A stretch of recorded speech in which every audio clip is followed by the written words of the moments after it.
If you're a serious framer or hobbyist trying to decide whether the Logan 860 Platinum Edge 60-inch mat cutter is the right investment, you're probably asking three things: who will actually benefit from this machine, who can safely skip it, and whether the price makes sense for everyday use. Link is in the description if you want to check the product details on Amazon. Let's walk through the kind of day-to-day situations where this cutter shines, the hidden trade-offs you might run into, and the real value you get beyond the headline specs. First, a quick picture of the workflow most framing shops use. You've got a stack of heavyweight cardstock, maybe 4-ply or even 8-ply mat board, and you need clean, straight cuts for a client's custom frame. Traditionally, you'd either use a hand-crank guillotine or a cheap benchtop cutter and spend a lot of time measuring, remeasuring, and correcting any wobble. The Logan 860 promises all-super smooth cutting and a micro-adjustable moving magnetic stop and mat guide. In practice, that means you set your desired length, slide the board against the magnetic guide, and the blade drops with a single pull. For a shop that pulls 1,015 mats per day, that speed boost can shave off 20 to 30 minutes of repetitive work. Who should buy it? If you regularly cut 4-ply or 8-ply mat board, especially for high-end custom frames, this cutter is built for you.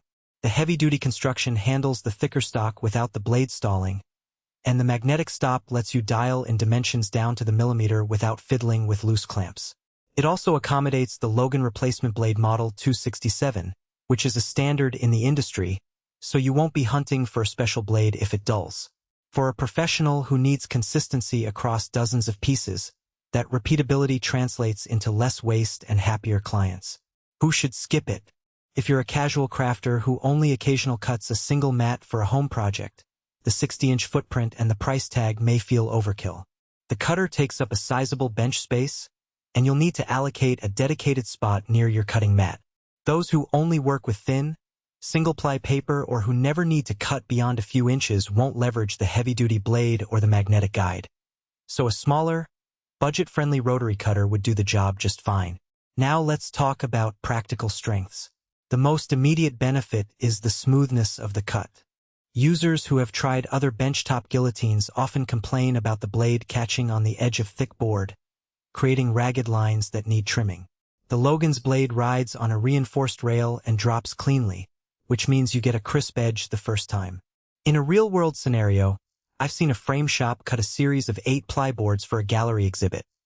Each piece came out uniformly sized, and they reported no need for post-cut sanding or trimming. That kind of reliability saves both material and labor costs. Another strong point is the micro-adjustable magnetic stop. Unlike fixed stops that force you into preset lengths, the stop slides along the ruler rail and locks into place with a magnetic click. You can set a 12-inch cut for a standard portrait, then shift to a 15-inch cut for a panoramic piece without resetting the whole machine. For shops that juggle a variety of client orders, that flexibility reduces setup time dramatically. It also minimizes the chance of human error once the stop is locked. You're simply pulling the board through the blade, and the guide keeps it aligned. On the flip side, there are practical weaknesses to keep in mind. The cutter's size means you'll need a sturdy workbench that can bear its weight.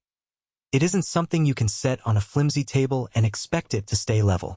Some users have noted that the base can wobble a bit if the bench isn't perfectly flat, which can affect precision on the very longest cuts. Also, while the magnetic stop is a boon for speed, it can be a little finicky when you're cutting very small increments. The magnet holds strongly, but when you try to lock the stop at, say, 2.5 inches, you might need to nudge it gently to avoid overshooting. It's a minor learning curve, but one worth mentioning if you're used to the click stop of cheaper models. Maintenance is another real-world factor.